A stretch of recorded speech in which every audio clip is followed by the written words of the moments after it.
you can't prepare yourself for how you're going to feel when over time that money turns into more money and turns into more money, and the effects of compounding start to really hit that snowball effect, and the money gets more and more and more, and you're looking at a large figure on a piece of paper or on an app, and that starts to go down.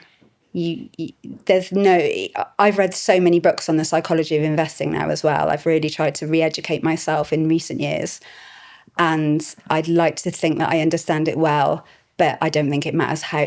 Had I have read all of those books before, I'd have still made similar mistakes, I think. How did it make you feel when the money went down though? Because like when it's going up, obviously you're like, I'm on top of the world. I'm a genius. I'm so smart. You go back to your book and you're like, this is the thing. This is my Bible. Think I was a genius. Yeah. I'd read this book. I'd made all these great changes and started to invest my money. I was telling everyone else about it and no one really wanted to listen, if I'm totally honest. They were like, well, my money's actually in a good savings account or whatever. You can't force people to do it, can you? And so I did there's a little bit of smugness about it, I suppose. I was like, I'm going to be retiring early. And so I did think that I was like the next Warren Buffett, if I'm totally honest with you. And then COVID hit. And so there was a quick drop in COVID. And you said that the portfolio balance was just dropping on the daily, was it? Yeah. So I remember it like it was yesterday. And I remember, on your online account or on your app, it's if you're in a positive balance, it's green. Yeah. If you're negative, it's red. Yeah. Okay. So it was green. It was very green. And I remember when COVID hit thinking, oh shit, I better check my Fidelity account. Because I still kept a couple of quid in a savings account as well. I had some money elsewhere. I thought, better check that Fidelity account. And it had gone down by about, 10% at that point. And then I remember as the days ticked on, the lockdown started to be invoked. Boris Johnson and his crew were standing up every day talking to the nation. It was just going 6%, 5%, 3%, 10% one day, 6%. And it was ticking down and down and down and down and down. And I remember getting to the point where I saw that another couple of bad days and it was going to tick under zero. And that green figure was going to turn into a red figure. And I just couldn't do it. I couldn't do it. I could not let that happen. Psychologically killed me. So I sold. What happened next?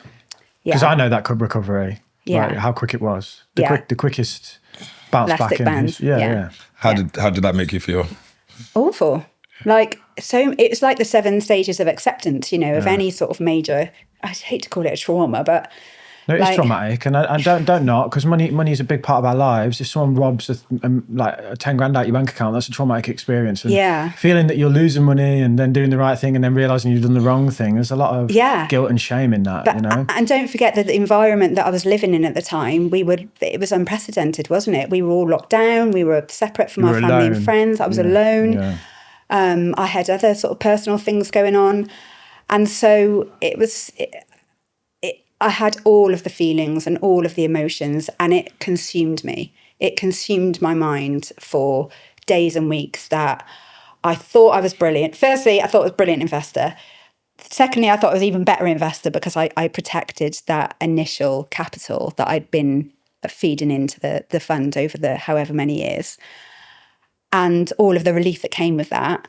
And then seeing it rebound and thinking, oh my God, what have I done?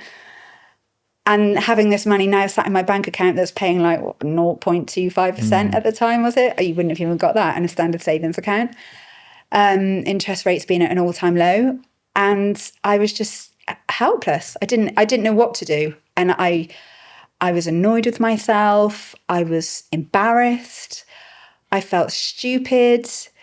I didn't know what to do. It was rough. Have you taken a step back and thought, like, even if you relied on your book, if there was no COVID, do you think you still would have made the same decisions? Because obviously in the book, there was no lockdown past it. No one had ever seen it. It was unprecedented. So do you think if it wasn't for COVID and you living alone, you still would have made the same decision just because you didn't want to see it going down? I mean, it's tricky, isn't it, to say what you would have done in a different scenario. I think that the aggressiveness of that initial crash that week in March was pretty scary. And the global lockdown felt like different, right? I think people always say about crashes, everyone thinks this time is different. It never is. But every crash is kind of different, in a sense of the factors. Is it nuclear missile threats, or is it a global pandemic? And I think everyone thinks, oh crap, we're not coming back from this. Yeah. And also, like, is it a crash or is it just a correction? That was a crash, right? It was going down by multiples of percent every single day. Boom, boom, boom. And so it's really hard to actually look back and think, well, I've made the same decisions. But I'll be honest, like, I'm sort of back here now in present day. I'm glad that I did make those decisions, and everything that did happen to me, because actually I've come out the other side of it a better investor. I think you would have made that decision at some point, and it would have been even more disastrous if you had more money, right? And if the markets the problem with a good market is it flatters people. And then when the crash comes, they always come, it happens. People forget, you might feel like you're the only person that did this, but the markets were dropping because people were selling. Yeah. They're a function of buyers and sellers. So the market crashing at that rate is people dumping. So for every one of you that's brave enough to sit here and admit to it, there's millions of other people that did the exact same thing, right? Yeah. So I remember that time personally. For me, I was going to buy a buy-to-let property, and I'd been through the mill a few times, made my own similar mistakes, and I cancelled the purchase of that property and I bought in every day. So the same set of scenarios of, like, not to rub salt in the wound, but it just shows perspective on a situation. I saw it as only a good thing, and I was in this group of my mates who were like working banks and stuff, and they were just like, I need a loan, can anyone lend me any money? Yeah. Borrowing money off their mom and throwing it in. Whereas on the other side, it was millions of sellers who were just like dumping because they hadn't had that kind of experience. I think you kind of have to go through it once. It's a really interesting perspective. And you saying that just gives me so much more enthusiasm that if this was to ever happen again, which it will, there'll be another crash at some point, right? I will be... Yeah. Oh yeah. You the way that you... I want to talk about community and support in a second, but I'll give you my number at the end of this. And next time there's a crash comes, you message me and I'll tell you. And we'll all just leap in head first. And then before we know it, that time will be different. That'll be the big one. That was a clip from a conversation we had with an audience member called Amy, who was kind enough to come on and share her investment journey. She's an absolute legend. You can watch the whole episode right here.